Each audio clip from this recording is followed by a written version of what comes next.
현실과 믿음 사이 세 번째 시간, 오늘 이제 팔복으로 세 번째인데요. 십자가의 마음이라는 제목으로 함께 하나님 말씀을 나누도록 하겠습니다. 팔복을 사실 한 절씩 해서 8번을 하고 싶다라는 생각이 제 안에 굉장히 강해요. 만약에 제가 나중에 설교를 짜서 할 수 있다면 애통하는 자로만 한 2주, 3주씩 막 하고 그러고 싶은데 우리가 이제 전체 홍민기 목사님이랑 짠 순서가 있어가지고 오늘은 팔복을 세 번째로 나누었을 때의 세 번째 시간입니다.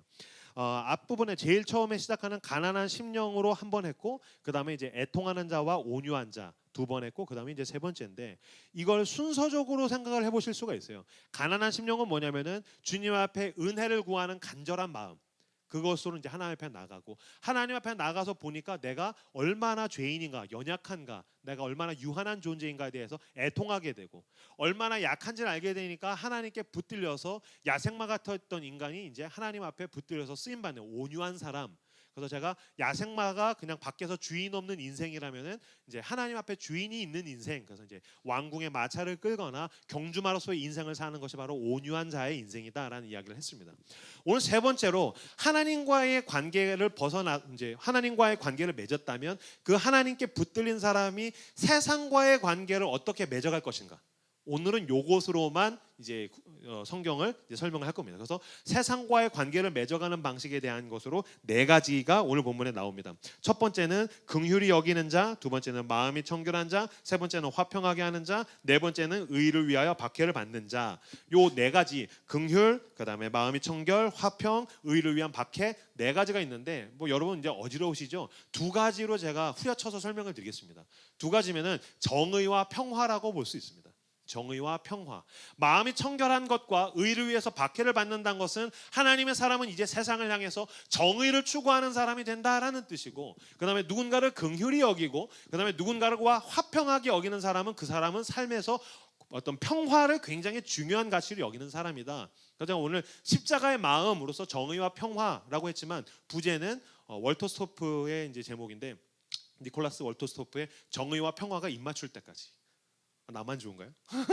나 이 책 제목 너무 좋다고 생각했는데, 정의와 평화가 입맞출 때까지라는 부제로 십자가의 마음, 정의와 평화에 대해서 함께 살펴보려고 합니다. 정의와 평화를 가지고서 우리는 하나님의 나라를 일궈가는 사람이라는 거예요. 그리스도인이란 것은 정의를 추구하고 평화를 추구해서 이 땅 가운데 하나님의 나라를 가져오는 사람들. 그러니까 목사님, 정의는 너무 거창한 주제가 아닌가요? 목사님, 평화는 뭐 세계 평화, 저랑은 좀 동떨어진 주제가 아닌가요? 라고 생각을 할 수가 있습니다. 아닙니다. 정의는 무엇입니까? 여러분, 굉장히 정의에 대해서 여러분들은 옳고 그름을 따질 줄 아는 사람입니다. 정의란 옳고 그름을 따지는 것입니다. 삶에 대해서는 옳고 그름, 나에 대해서든 관계에 대해서든 세상에 대해서든 이건 옳은 거야, 이건 잘못된 거야, 모든 사람이 거기에 대해서 따지고 있습니다. 그렇다면 과연 진짜 정의로운 것은 무엇인가? 하나님이 원하시는 하나님의 정의를 추구하는 사람들. 평화, 막 세계 평화 아니요. 평화는 무엇입니까? 사람들과 잘 지내는 것이 평화입니다. 그러니까 정의는 옳고 그름에 대한 문제요. 평화는 그다음에 사람들과 잘 지내는 것에 대한 문제라고 볼 수 있을 것입니다. 최근에 저는 제 마음을 너무너무 아프게 한 뉴스가 있습니다. 뭐냐면 이스라엘이 또 팔레스타인에다가 이 폭탄을 미사일을 쏴가지고서 그냥 늘 가자지구는 전쟁 상황이기는 하지만 그 한 아이에 대한 뉴스가 너무너무 마음이 아파서 제가 그거 보면서 울었어요. 왜냐면 저도 이제 딸을 키우다 보니까 한 집에 그 폭격을 맞아가지고 집이 무너졌는데 아빠가 그 딸만 작은 딸이구나. 작은 딸만 그냥 안고서 나왔는데 그 아이가 저희 큰 딸이랑 비슷한 또래예요. 근데 오빠랑 엄마는 집이 무너져서 그 자리에서 직사했어요. 아이가 그 충격 때문에 자기가 살던 동네의 친구들과 자기 주변에 있는 사람들이 미사일을 맞아가지고서 잿더미가 된 가운데에서 하루아침에 사랑하는 엄마와 오빠가 죽은 거예요. 애가 충격을 받아서 실어증이 걸렸어요. 그러니까 말을 한마디도 못해요. 울기만 울고 있고 온몸에 상처를 받은 상태에서 그 어린아이가 말을 못하는 걸 보면서 너무너무 마음이 아팠어요. 이것은 무엇에 대한 문제입니까? 정의에 대한 문제죠. 그건 옳지 않은 것입니다. 사람이 사람에 대해서 그런 정도로 전쟁을 먼저 일으킨다는 것은 옳지 않은 것입니다. 뭐 유대인이니까 이스라엘 아니요, 이스라엘 나쁜 새끼들입니다. 그건 정의롭지 못한 것입니다. 옳지 못한 것입니다. 저는 그 부분에 대해서 굉장히 분노하고 있습니다. 물론 내가 편들어야 될 사람들이 이슬람이라서 목사님은 이스라엘 사람 아니요, 나는 그리스도인이기 때문에 그것이 정의롭지 못하다라고 여기는 것입니다. 그것은 하나님께서 원하시는 정의가 아니기 때문입니다. 그렇죠? 그건 정의에 대한 부분에서는 잘못된 것이죠. 또한 그것은 평화를 해치는 행위입니다. 자기가 땅을 넓히기 위해서 살고 있는 사람들을 몰아내는 것은 평화에 대한 문제죠. 그러니까 이것은 지구 반대편에 있는 정의와 평화에 대해서 나는 그리스도인으로서 동의하지 못하고 그리스도인으로서 분노하고 그리스도인으로서 애통하고 있고 의에 줄이고 목마른 상황을 저는 지금 겪고 있는 것입니다. 이것은 하나님께서 저에게 주시기 원하시는 정의와 평화의 마음을 가지고서 제가 반응하는 것이죠. 이건 지구 반대편에 있는 문제, 지난주에 얘기했던 인도에 대한 코로나에 대한 문제라든지 미얀마에 있는 부분에 대한 거라든지 아니면 이스라엘에 있는 부분은 여러분들이 몸에 느끼지 않으실 수도 있습니다. 그래서 제가 가지고 왔습니다. 여러분들이 굉장히 일상적으로 느끼는 정의와 평화에 대한 문제입니다. 길을 가다가 배가 고팠는데 어떤 식당을 만났어요. 여기가 처음 개업한 돈가스 집이에요. 그래서 저희 집이 돈가스가 이 동네에서 제일 맛있어요. 들어가서 먹었어요. 먹었는데 여러분들이 살면서 먹어본 최악의 돈가스를 여러분들은 그날 먹은 거죠. 이 돈가스를 씹는 차라리 종이를 씹는 게 낫겠다 막 그러면서 먹었는데 너무너무 맛다가리가 없어요. 너무 인상적일 정도로 맛이 없어요. 최악의 돈가스였어요. 먹고 나서 이제 계산을 하는데 돈이 아까운 거죠. 그리고 재방문 의사 없음. 최악이야. 아니면 여러분들 굉장히 적극적인 사람이 집에 가가지고 SNS에다가 이제 태를 할 수도 있겠죠. 돈가스를 먹느니 종이를 씹는 게 낫겠어. 지옥의 맛이야. 막 그러면서 그건 이제 계산을 하려고 하는데 사장님이 와서 싱그럽게 이렇게 확 웃으면서 맛있게 드셨어요?라고 말을 거는 거죠. 안녕하세요. 맛있게 드셨어요?라고 했었을 때 여러분들은 정의와 평화의 문제 앞에 직면하는 것입니다. 그 질문이 뜨나요? 제가 보냈는데 안 나온군요. 정의에 대한 것은 뭐냐면은 정의는 옳고 그름의 문제죠. 맛있게 드셨습니까? 아니요라고 분명하게 이야기하는 것입니다. 맛있게 드셨나요? 정의를 여러분들이 구현하길 원한다면 아니요. 나는 오늘 최악의 돈가스를 먹었습니다. 회개하십시오.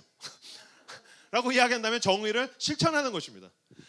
평화를 실천할 수도 있습니다. 맛있게 드셨습니까? 네네 하고서 씩 웃고서 지나가는 것이죠. 그 다음부터는 절대로 거기에 오지 않는 것이 여러분의 마음에 평화를 가져다 줄 것입니다. 이너 피스를 가지고 올 수가 있죠. 정의와 평화의 문제는 여러분들이 식당에서 밥을 먹는 문제라든지 아니면은 이따가 소그룹 할 때 더치페이를 할 때에 돈을 나누는 문제.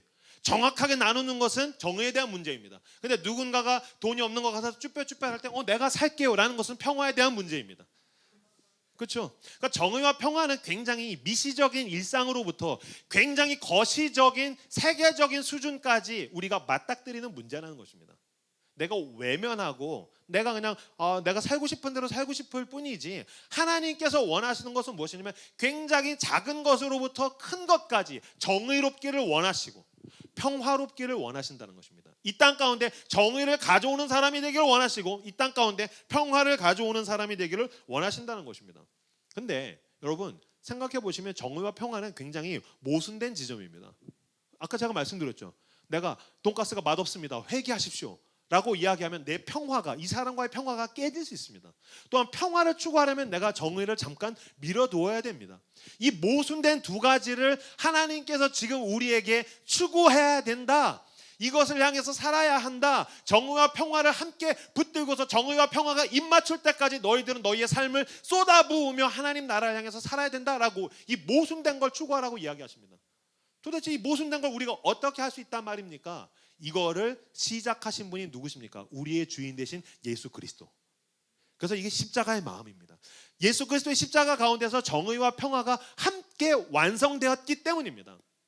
먼저 정의에 대한 이야기를 말씀드리면 정의라는 것은 어떤 멋진 일을 하거나 조금 괜찮은 사람이 아닙니다. 정의란 불의의 부재입니다. 그러니까 정의는 균형에 대한 문제가 아닙니다. 정의, 특히 하나님의 의라는 것은 불의함에 대한 부재입니다.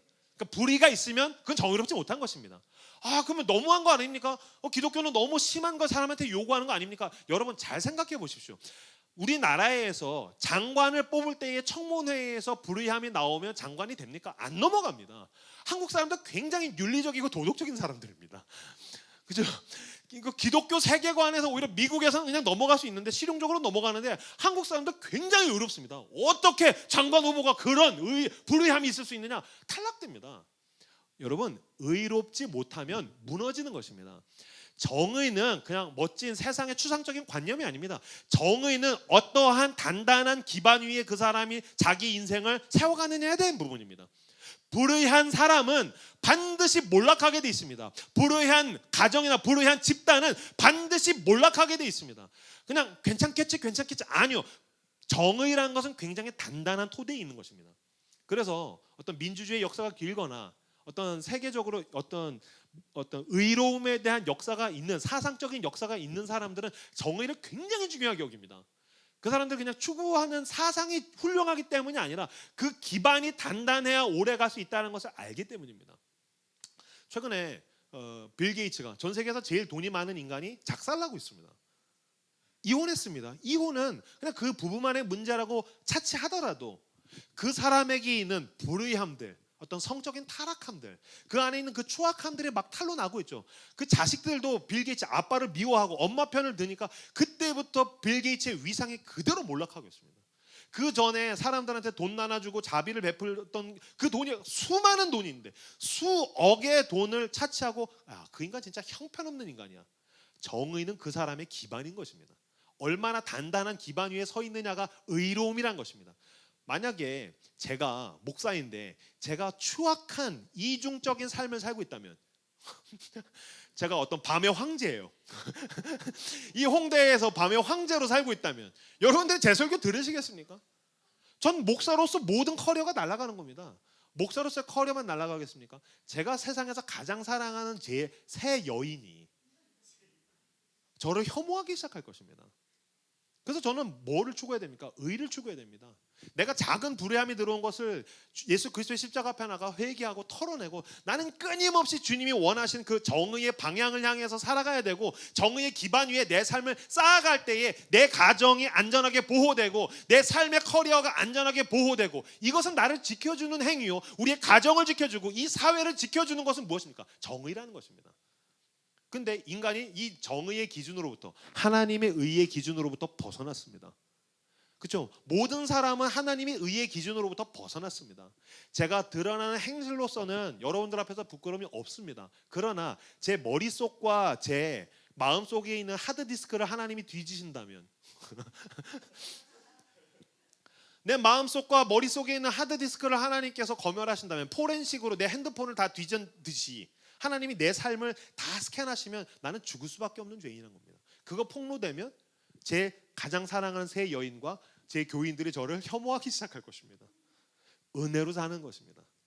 하나님께서 당신의 의를 세우기 위해서 어떤 일을 하셨습니까? 하나님의 아들 예수 그리스도를 보내셨습니다.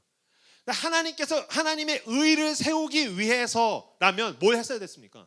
암덩어리 같은 것들을 제거해야 됩니다. 그래서 여러분 정의에는 자비가 없습니다. 그래서 늘 영화에서 보면 정의의 용사들은 자비가 없는 것입니다. 총을 들고 칼을 들고 마블에서 정의의 용사가 절대로 빌런을 용서해주지 않습니다. 우리가 잘 지내자 예수 그리스도의 은혜로 타노스와 아이언맨이 하나가 되는 일은 없습니다. 정의는 칼 같은 기준인 것입니다. 예수 그리스도께서 하나님의 아들이 왔으면 암덩어리인 인간들의 죄를 잘라내고 인간들을 잘라내고 마치 노아의 방주와 같이 심판했었어야 됩니다. 근데 하나님의 목적에는 의만 있는 것이 아니었습니다. 뭐가 있었습니까? 평화가 있었습니다. 이 에베소서 2장 12절에서 14절을 찾아볼까요? 성경권을 대시고 뒷부분에 고갈 앱의 앱을 찾으시면 에베소서가 나옵니다. 에베소서 2장 12절 같이 한 목소리로 읽겠습니다. 시작. 그때에 너희는 그리스도 밖에 있었고 이스라엘 나라 밖의 사람이라 약속의 언약들에 대하여는 외인이요 세상에서 소망이 없고 하나님도 없는 자이더니 이제는 전에 멀리 있던 너희가 그리스도 예수 안에서 그리스도의 피로 가까워졌느니라. 그는 우리의 화평이신지라 둘로 하나를 만드사 원수된 것 간에 막힌 담을 자기 육체로 허시고 아멘. 만약에 하나님의 목적이 정의만 있었다면 그는 심판자로서 와서 칼을 가지고서 기준을 대고 칼춤을 쳐가지고서 모든 인류를 멸절했을 것입니다. 그런데 이 말씀에서 뭐라고 얘기하고 있습니까? 너희는 그리스도 밖에 있었고 이스라엘 나라 밖의 사람이라. 여기서 말한 이스라엘 나라 밖이라는 것은 기존 바깥이라는 얘기입니다. 아모스서에서는 다림줄이라는 이야기를 하고 있습니다. 건축을 하는 사람이 어떤 기준으로서 줄을 내세웠는데 만약에 건축물이 쌓아가다가 기준을 벗어났으면 그걸 허물어야 된다는 얘기입니다. 심판해야 된다. 하나님의 심판은 다림줄, 정확한 다림줄을 가지고 심판한다. 너희는 이스라엘 나라 바깥, 하나님의 기준 바깥, 하나님이 원하신 그 의로움의 기준 바깥에 있었으니까 멸절당하고 멸망당해야 되는데 하나님의 목적이 정의만 있지 않았다. 뭐가 있었습니까? 평화가 있었다는 것입니다. 평화가 있었기 때문에 이제는 전에 멀리 있던 너희가 그리스도 예수 안에서 그리스도의 피로 가까워졌느니라. 그는 우리의 화평이신지라. 둘로 하나를 만드사 원수된 것 곧 중간에 막힌 담을 자기 육체로 허시고. 정의도 이루셔야 되겠지만 하나님은 평화, 그는 화평이신지라. 평화를 이루기 위해서, 정의를 위해서 암덩어리를 잘라내고 저주와 심판을 누구 위에 부으셨던 것입니까? 예수 그리스도 자기 위에다가 부으셨다는 것입니다. 그러니까 우리가 죽었어야 할 자리에 예수께서 죽으셨고, 우리가 당했어야 할 수치와 아픔을 자기 위에다 쏟아부으셔서 모든 저주와 심판을 행하셔야 할 심판자가 자기 위에다가 쏟아부어서 이제는 둘이 하나가 되었다. 화평이 이루게 되었다. 그래서 예수 그리스도로 인하여서 정의와 화평이 모두 우리 가운데 이루어지게 되었다. 십자가는 그래서 무엇입니까? 하나님의 의와 하나님의 평화가 동시에 이루어지는 놀라운 사건이 바로 십자가인 것입니다. 정의를 위해서 오셨는데 하나님의 아들이 심판자가 죽으셔서 우리로 인하여서 하나님과 우리가 화평하게 되었고, 원수였는데 화평하게 됐고, 이제는 그 은혜 가운데에서 사람과 사람이 뭐하게 됐다? 평화롭게 됐다. 주님께서 너희와 우리를, 하나님과 우리를 연결하셨으니 이제는 그 성령의 은혜 가운데에서 우리가 누군가와 화평할 수 있게 되었다. 정의와 평화를 가지고 우리가 살아간다는 것입니다. 만약에 어떤 영역에서 굉장히 성공한 사람이 있다면 지금 그 사람은 어떤 식으로 사람들에게 자기의 성공을 어필하고 성공을 요청하는 사람들에게 뭐라고 요구할까요? 만약에 뭐 이제 빌 게이츠 아까 얘기했지만 뭐 마크 주커버그라든지 요새 일론 머스크라든지 아니면 어떤 정치인이라든지 어떤 가수라든지, 만약에 누군가가 성공을 하면은요, 성공에 대한 방정식을 이야기합니다. 책을 쓰거나 아니면 인터뷰를 하거나 아니면 사람들이 나로 하여금 극대화, 어떤 그 부러움을 극대화하게 해서 너희들도 나처럼 하면 이럴 수 있어. 인터뷰를 하고 스웩을 하고 어떤 소유물을 가지고서 자랑을 하고 사람들한테 나처럼 살면은 너희들도 내 흉내를 조금씩 내봐. 그러면 더 너의 삶의 수준이 좋아질 수 있어라고 이야기합니다. 그걸 따라가다가 보면, 여러분 자기계발서 읽어보셨죠? 여러분도 어떤 프로그램, 어떤 프로젝트 따라해보셨죠? 다이어트라든지 어떤 운동이라든지 어떤 사람의 어떤 굉장한 훌륭한 사람을 놓고서 열심히 쫓아가면 얻게 되는 것은 대부분 무엇입니까? 좌절감입니다. 재수없는 놈. 그런 부류의 인간들이 나타날 때마다 이제 이거는 나랑 상관없는 일이야. 나는 내 육체에게 이제 자유를 주겠어. 난 다이어트에 나는 속고 싶지 않아. 내 육체에게 자유를 주겠어. 나는 더 이상 뭐 새벽에 뭐 일어나서 영어 공부 같은 거 하지 않겠어. 나는 미국인과 친해지지 않겠어. 뭐 이런 식으로.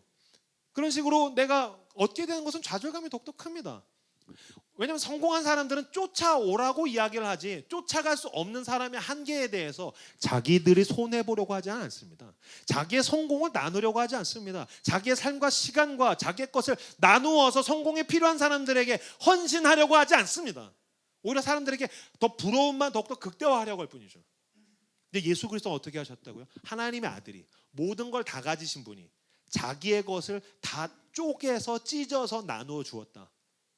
자존심을 찢어서 나누어주고 자기에게 있는 영광을 찢어서 나누어주고, 너희는 이 마음을 품으라. 그리스도 예수의 마음이니 그는 원래 하나님의 본체이시나 그것을 거부하고 이 땅 가운데 오셔서 자기의 자존심, 자기의 명예로움, 자기의 영광, 나중에는 자기의 삶 전체를 십자가 위에서 찢어서 나누어 주셔서 우리가 화평하게 되었다. 이것이 십자가의 방식이고 십자가의 마음이라는 것입니다. 그러면 사실 예수 그리스도의 십자가가 우리에게 요청하는 것은 굉장히 어색하고 모순적인 것입니다. 무엇입니까? 성공한 사람이 성공하지 못한 사람들을 위해서 기꺼이 실패까지 갈 수 있겠느냐는 걸 요청합니다. 성공한 사람이 성공하지 못한 사람을 위해서 성공의 방정식을 얘기하는 건 쉽죠. 근데 십자가는 너희가 기꺼이 그 사람들을 위해서 실패도 할 수 있겠느냐라는 것을 요청하는 것입니다. 돈을 가진 사람이 돈이 없는 사람을 위해서 가장 애지중지하던 돈을 쏟아붓는 일까지 요청하는 것입니다. 건강한 사람이 병약한 사람을 위해서 아픈 것을 요청하는 것입니다.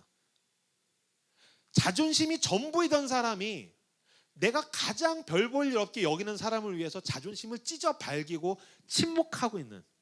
왜냐면 자존심 센 사람은 그 자기 합리화를 해야 되지 않습니까? 내가 틀린 말 했어 이 얘기를 해야 되는데 자존심을 찢어 발기면서 침묵하는 일까지를 주님께서 요청하는 것입니다. 십자가란 무엇입니까? 정의와 평화가 동시에 일어나기 위해서 십자가를 지고 가신 예수님을 따라가는 것, 즉 희생과 헌신, 십자가를 지는 모습을 주님께서 우리에게 원하신다는 것입니다. 저는 이런 십자가의 마음이 있는 사람들이 늘어나는 교회가 되기를 주님의 이름으로 축복합니다. 정의를 추구하지만 정의의 잣대를 들이대면 저 사람이 죽기 때문에 내가 평화를 위해서 내가 죽을 줄 아는 사람. 정의에 대해서는 칼 같은 사람인데, 자기 자신에 대해서는 정말 칼 같은 사람인데 누군가의 평화를 위해서 자기의 정의를 부러뜨리고 그 사람을 끌어안아서 평화를 이룰 줄 아는 예수님을 닮은 사람들이 우리 교회 여기저기에서 늘어나게 되기를 간절하게 축복하고 기도합니다. 제가 보니까 제가 다녔던 신학교는 굉장히 어떤 의로움을 중요하게 여기는 교단이었습니다. 보수적인 신학을 하던 교단이었거든요. 뭐 그 교단에 있는 신학교도 그렇고 제가 주변에 보니까 정의로운 사람은 멋있습니다. 진짜 칼 같고 막 옆에 컨닝할 수 있는데 컨닝 안 하고 막 돈 떨어져도 막 그냥 주워가지고 경찰서 주고 막 신호등 빨간불 땐 절대로 안 가고 신호 과속 안 하고 굉장히 양심적이고 의로운 사람들 멋있습니다. 그런데 어떻습니까 여러분? 주변에 있는 의로운 사람 떠올려 보십시오. 멋있는데 재수가 없습니다. 아주 그래 너무 멋있어 알겠는데 재수 없습니다. 그래서 정의로운 사람은 결국 어떻게 됩니까? 혼자만 정의롭습니다. 지 혼자만 정의로워요. 보니까 정의로운 사람은 마치 소나무 같아요. 지 혼자 1년 내내 독야청청해요. 주변에 나무가 없어요. 지 혼자 멋있는 거예요. 그건 하나님의 뜻은 아닌 거예요. 정의로운데 사람들한테 칼부림 해가지고서 장의가 자기에게 여기는 그 칼 같은 정의의 기준을 연약한 사람들한테 자꾸 들이대가지고서 사람들을 죽여내고 쫓아내고 부숴내는 사람들. 그래서 혼자만 남아있다면 내 정의에 대해서도 회개할 필요가 있다는 것입니다. 그 대표적으로 보면 저는 이제 영화 마블 영화 좋아하니까 그 슈퍼히어로 영화 있죠. 영웅적인 인물들은 대부분 어떻습니까? 굉장히 정의롭습니다. 그래서 걔가 친구가 없는 겁니다. 마블 영화 보시면 아이언맨, 뭐 캡틴 아메리카, 그 나중에 얘네 어벤져스로 모아내니까 지네끼리 치고받고 싸워가지고 지구가 멸망하는 데까지 가잖아요. 어리석은 놈들이지 않습니까? 저는 오히려 오늘의 본문의 설교를 이거 오해하지 말고 들어주세요. 오늘 본문의 설교를 통해서 살펴보자면 그 마블 영화에 나오는 악당들 있죠. 이 빌런이라고 얘기하는 악당들. 이 악당들의 그 개별적인 마음가짐이 애티튜드가 굉장히 우리가 추구할 것과 비슷합니다. 왜냐하면 악당은 어떤 빛도 이름도 없이 정말 어떤 전 세계적인 명분을 위해서 헌신합니다. 죽는 자리까지 갑니다. 우리 대장을 위해서라면 우리 대장이 온 우주에 대한 가지고 있는 목적, 어떤 타노스의 나라, 우리 이제 하나님의 나라지만 타노스의 나라를 위해서 악당이 내 이름은 중요하지 않다. 내가 조명받는 건 중요하지 않다. 나는 아이언맨 앞에서 죽어가는 행인 1이 되리라. 이런 마음. 그 팀으로 움직이잖아요. 걔네들은 팀으로 집단적으로 자기네끼리 너무너무 사랑하고 포기할 줄 모르고. 근데 영웅은 지 혼자만 잘났고 지 혼자 고독하고 쓸쓸하고. 이것은 정의를 추구하는 것은 옳지만 이런 정의로운 사람의 화평할 줄 모르는 능력은 하나님 나라를 위해서 어떤 면에서는 쓸모가 없다는 것입니다. 정의는 단단한 기반이고 옳은 방향이기는 한데 세상을 바꾸려면 뭐가 필요합니까? 평화의 능력이 필요합니다. 사실 정의는 능력이 없습니다. 평화의 능력이 있습니다. 정의는 기준이고 방향이지 평화의 모든 힘과 능력이 있다는 것입니다. 제가 이 설교 준비를 하는데 월요일 날 저희 이제 전도사님 목사님들 그 사역자들이랑 같이 강의를 들었는데 와 할렐루야, 진짜 오늘 설교 준비가 거기서 평화에 대한 부분은 그냥 끝났어요. 그래서 제가 끝나고 나서 우리 사역자들한테 난 설교 준비 절반이 끝났어, 난 설교 준비가 끝났어. 이런 우연의 은혜가 있나? 저는 이런 거 우연의 은혜 같은 거 별로 안 좋아하는데 원래 우리가 이번 주에도 여기 쫓겨나는 거 아시죠? 못 갑니다. 여기 예배 못 드려요. 지난주 이번 주 여기서 예배를 못 드리는데 여기를 쓰려고 했던 공연팀에서 그 공연팀원에 그 코로나 확진자가 나왔대요. 그래서 2주 동안 자리가 비었어요. 우리가 다음 주에 가게 될 때는 예약이 됐는데 2주가 비어 있었는데 거기서 코로나 확진자를 뭐 하나님의 은혜로 하나님이 막 은혜 주셔가지고 뭐 그렇죠. 난 코로나를 줬다는 얘기는 안 했어요. 은혜를 주셨다. 그래서 우리가 2주 동안 여기를 쓸 수 있게 되는 그런 우연의 은혜가 또 살다가 보니까 또 있네요. 또 이런 얘기 하는 거 내가 되게 천박하다고 싫어했는데 내가 겪어보니까 되게 좋아. 달콤해. 이런 은혜가 또 있네요. 어찌됐든 그런 은혜로 제가 월요일 날 강의를 듣는데 이분은 뭐 하는 분이냐면요. 사회적 기업 하려는 분이에요. 사회적 기업의 1세대 도현명 대표인데 굉장히 세상에서 엘리트로 잘 나가다가 나는 돈 벌고 이 사람이 이제 네이버에서 막 쭉쭉 나가던 사람인데 나는 돈과 내가 성공 내가 뭘 위해서 살아야 되는데 뭘 위해서 돈을 벌어야 되는데 내가 뭘 위해서 내가 가지고 있는 재능을 써야 되는데 이 사람은 자기의 삶의 목적과 소명에 대해서 좀 집착적인 사람이에요. 그러다가 보니까 의미 있는 일을 하고 싶다라는 걸 찾다가 이제 사회적 기업을 이 사람이 붙들고서 이제 가게 된 거예요. 근데 이 사람이 사회적 기업을 제일 먼저 추구해서 가다가 보니까 이제 청와대에서 와가지고서 거기서 뭐 고문위원도 하고 수없이 많은 사람들한테 이제 상담들을 해주고 있는데 이분이 굉장히 재밌는 얘기를 해요. 사회적 기업이라는 건 뭐냐면 옛날에는 기업은 돈만 벌면 됐고 자선 사업은 사회 복지에서 했었는데 세상이 막 어떤 환경적인 파괴라든지 인간 관계의 파괴라든지 세상에서의 의료움들이 무너지기 시작하니까 자선 사업을 가지고서 사업하는 사람 영리를 추구하면서 세상을 회복시키는 일들을 하는 사람들이 등장했는데 이게 사회적 기업이다. 그럼 이걸 하려면 어떻게 하면 잘할 수 있습니까? 그랬을 때 첫 번째로 중요한 게 뭐냐면 긍휼이라는 거예요. 긍휼이라는 거예요. 에? 긍휼? 내가 귀가 번쩍 뜨였죠. 긍휼?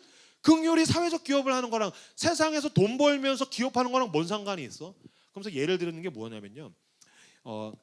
나이지리아계의 이민자 한 여학생이 있는데 대학교를 갔어요. 굉장히 좋은 대학을 나왔어요.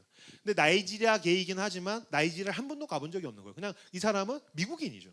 그러다가 아버지랑 같이 나이지리아를 한번 가보자. 그래도 우리가 본향 아니냐 가보자. 그래서 나이지리아에 갔는데 나이지리아에 내려서 충격을 받아요. 왜 충격을 받았냐면 이 여인은 태어나서부터 그냥 미국에서 살았기 때문에 모든 세상이 미국 같은 줄 알았어요. 나이지리아에 가서 보니까 나이지리아는 밤이 되면 전기불이 없는 거예요. 사람들이 전기를 쓰지도 않고 전기불이 없어서 밤이 되면 해가 지면 달빛에 의존해서 애들이 책을 읽을 수 없고 공부할 수 없고 TV를 볼 수 없고 아무것도 할 수 없는 그 아프리카의 가난한 현실을 보고 충격을 받아요. 나도 나이지리아인 출신인데 그럼 내가 여기 살았으면 나도 이렇게 살았겠네 라는 것에 대해서 충격을 받고 고민하기 시작해요.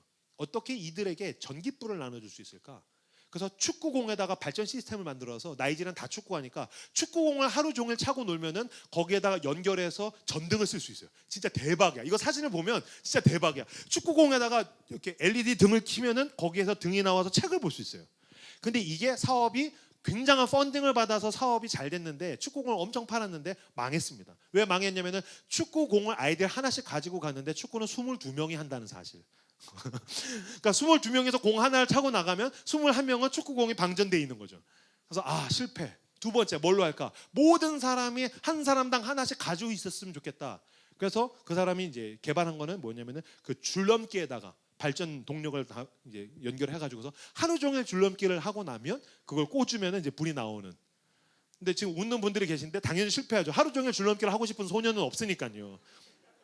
그죠? 그래서 이제 아빠가 이렇게 돌려가지고서 꽂아서 불이 나오게 했다는데 실패. 그래서 이 사람이 결국에 찾아낸 건 뭐냐면 오케이 자전거나 카트나 수레나 모든 바퀴에다가 동력을 실어가지고 어떤 발전 시스템을 설치해가지고서 뭐든지 바퀴만 끌고 다니면 그걸로 인해서 발전이 되는.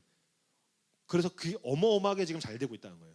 그러면 이런 아이디어는 어떻게 얻을 수 있습니까? 아이디어의 시발점은 긍휼이라는 거예요. 사람들이 뭘 힘들어할까?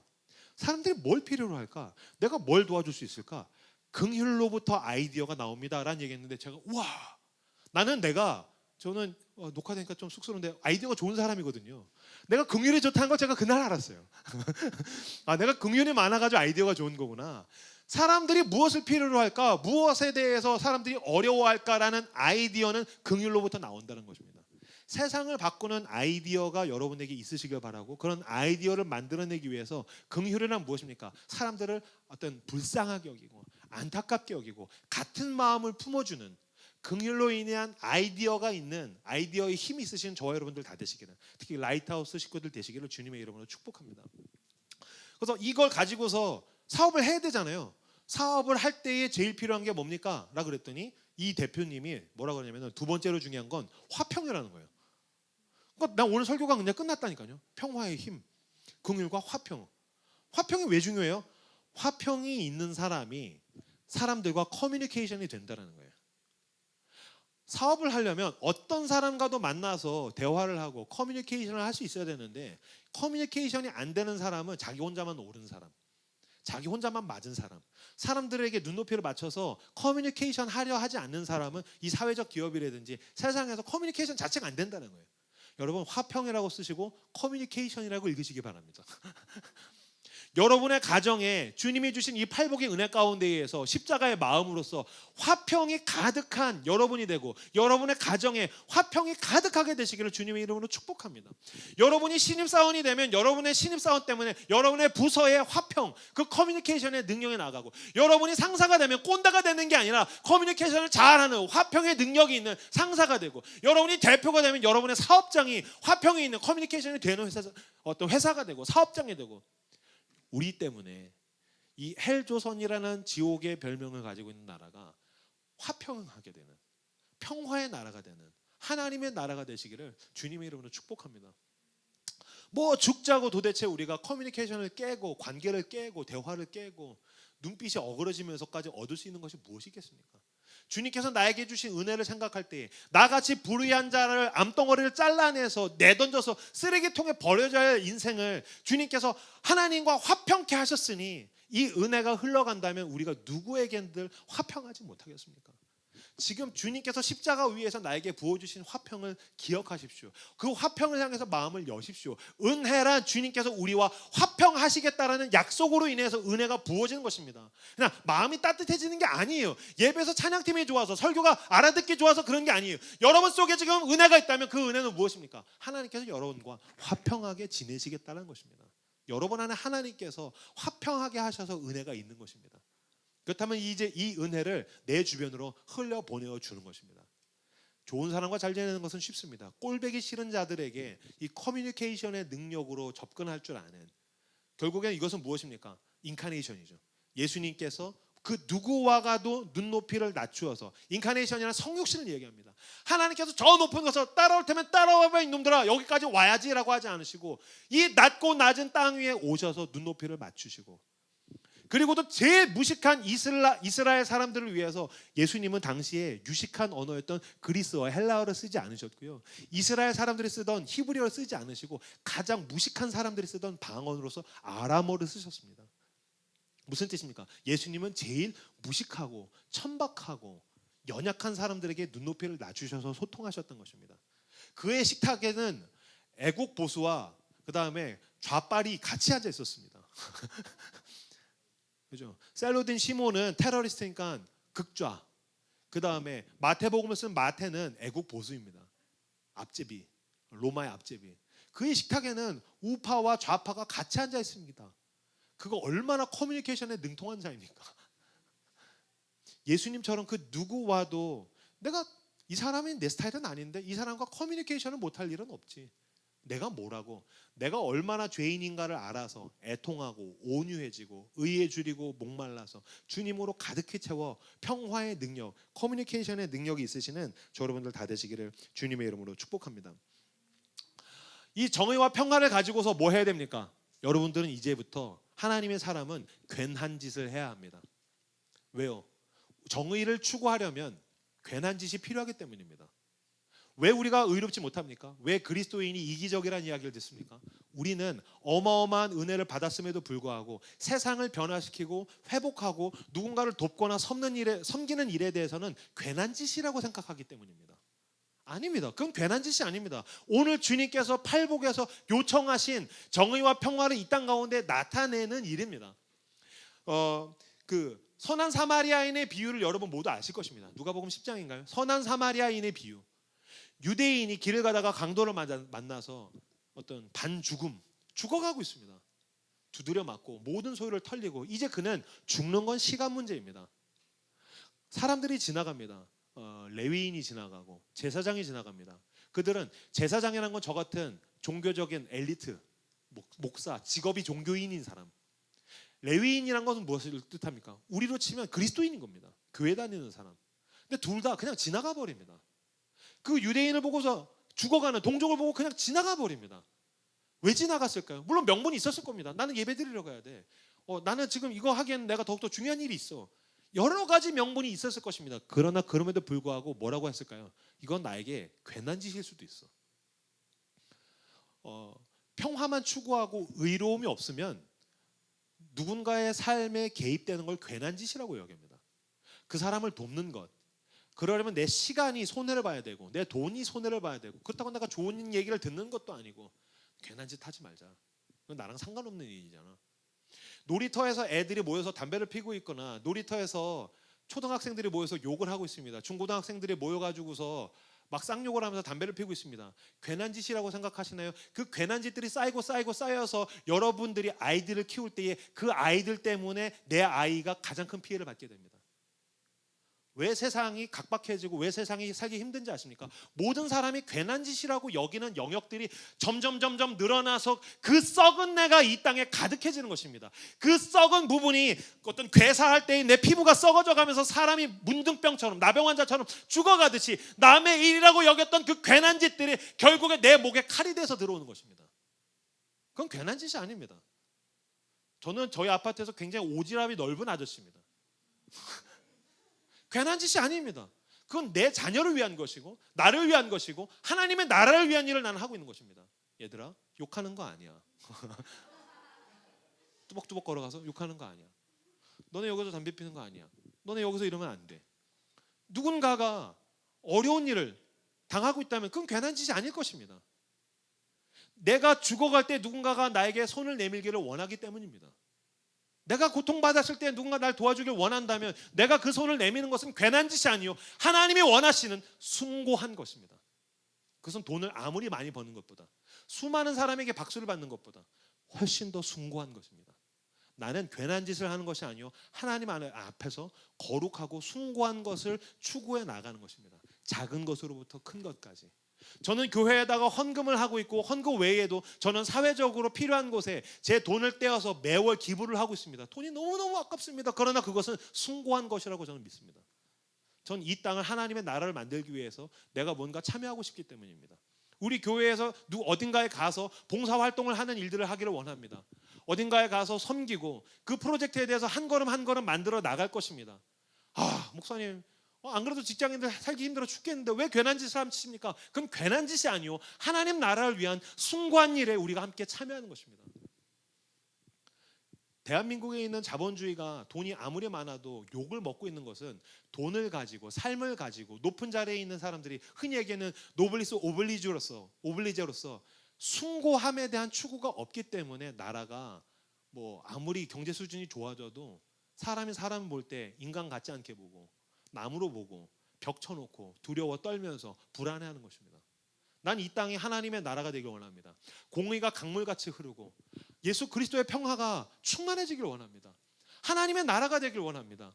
이 땅이 지옥이라는 별명을 가진 것이 아니라 heaven, 하나님의 나라라는 별명을 가진 나라가 되길 원합니다. 그것을 향해서 나도, 내 자녀도, 내 가족도, 그리고 우리 교인들도 정의와 평화를 추구하는 교회가 되길 원합니다. 만약에 믿음이, 우리가 지난주에도 이야기했다시피 마취제로서 나는 괜찮아 라는, 그냥 자기의 영혼을 마취시키는 것을 원하신다면 죄송하지만 다른 교회를 찾으십시오. 지구에 있는 모든 교회를 가도 됩니다. 그러나 저는 여러분들을 계속해서 괴롭힐 것입니다. 정의를 추구하고 평화를 추구하고, 정의를 추구하되 평화를 깨지 않는 선에서, 평화를 추구하고 안정적으로 살되 정의를 붙드는 상황 가운데에서 주여 우리가 어떻게 살기를 원하십니까? 그런 하루하루 걸음들을 쫓아 나가시는 여러분들 다 되시기를 바랍니다. 제가 생각해 봤습니다. 유대인이 사마리아인을 업고, 우리나라 치면 일본 사람을 업고, 그 산골짜기를 넘어서 땀을 뻘뻘 흘리면서 여관을 찾아서 가서 철푸덕 침대에 눕히고, 이 사람을 고쳐주시오. 돈을 내놔야지. 내 돈을 다 쓰시오. 그리고 필요하면 내가 그 돈 또 갚아주겠소. 제가 봤을 땐 돈은 괜찮은데 업고서 갔다라는 게 막 너무너무 힘들어 보이는 거예요. 저는 사실 저희 애들 안고 가는 것도 힘들거든요. 업고 갔는데 다음 날부터 허리가 아파오기 시작한다면 이 선한 사마리아인이 허리가 아파오기 시작한다면, 그래서 내가 괜한 짓을 했나? 라는 생각이 들 것입니다. 그러나 만약에 그가 하나님의 사람이라면 허리가 아파올 때마다 자기가 살려준 그 피떡이 되어 있는 유대인을 떠올릴 것입니다. 돌아오는 길에 그 여관에 가서 혹시 돈이 더 필요하지 않았습니까? 그 여관 주인이 당신 같은 사람 처음 봐요. 왜 사마리아인이 유대인을 도와줍니까? 그 유대인이 내 앞에서 2시간을 울었어. 동족이 다 버리고 갔는데 사마리아인이 날 도와줬다고 2시간을 울었어. 당신 진짜 멋진 사람이야. 허리가 아플 때마다 자기 허리에 디스크처럼 달려있는 훈장을 기억할 것입니다. 그는 그걸 자랑스럽게 여길 것입니다. 내가 허리가 왜 아픈 줄 알아? 내가 유대인을 살렸어. 또라이 아니야? 그래, 난 하나님 나라의 또라이야. 우리가 누군가를 위해서 아프고 손해받고 힘들고 내 것을 나누어주고, 아까 읽었던 말씀 다시 읽겠습니다.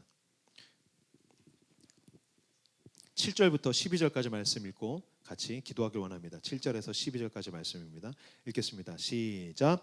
긍휼히 여기는 자는 복이 있나니 그들이 긍휼히 여김을 받을 것이며, 마음이 청결한 자는 복이 있나니 그들이 하나님을 볼 것이며, 화평하게 하는 자는 복이 있나니 그들이 하나님의 아들이라 일컬음을 받을 것이며, 의를 위하여 박해를 받은 자는 복이 있나니 천국이 그들의 것임이라. 나로 말미암아 너희를 욕하고 박해하고 거짓으로 너희를 거슬러 모든 악한 말을 할 때에는 너희에게 복이 있나니 즐거워하라. 하늘에서 너희의 상이 큼이라. 너희 전에 있던 선지자들도 이같이 박해하였느니라. 아멘. 심령이 가난한 자로 출발을 합니다. 마무리에는 의를 위하여 박해를 받은 자는 복이 있나니 천국이 그들의 것임이라. 나로 말미암아 너희를 욕하고 박해하고 거짓으로 너희를 거슬러 모든 악한 말을 할 때에는 너희에게 복이 있나니 기뻐하고 즐거워하라. 하늘에서 너희의 상이 큼이라. 너희 전에 있던 선지자들도 이같이 박해하였느니라. 주님이 원하시는 삶을 살기를 원합니다. 정의와 평화를 함께 붙들고 이 땅이 하나님의 나라가 되기까지 주님이 원하신 십자가의 마음을 품고서 살아가는 내가 되고 우리 라이트하우스 식구들이 되기를 원합니다.